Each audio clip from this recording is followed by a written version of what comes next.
For example, can you write 100 quick kitchen organization ideas when you have less?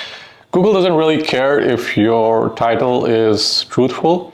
The problem is that if you use a clickbaity title, and I'm assuming that if it's not truthful, it's because you're not using a truthful title, it's because you want to use a clickbait title. The problem with using a clickbait title is, you could lose your rankings, because when people come onto your site and they see, all right, you don't have 100 listings, but you have 80 or 90 or maybe even just 20, they will just click back and not read the entirety of your page.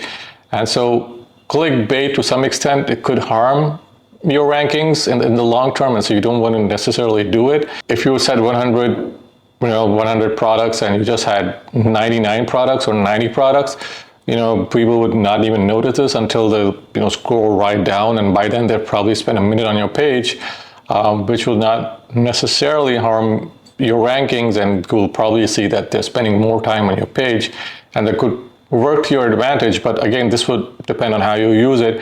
I wouldn't necessarily use clickbaity titles, but in some instances I've seen it work very well. Google doesn't really care. Clickbait titles might backfire, harming your content's rankings and reader trust.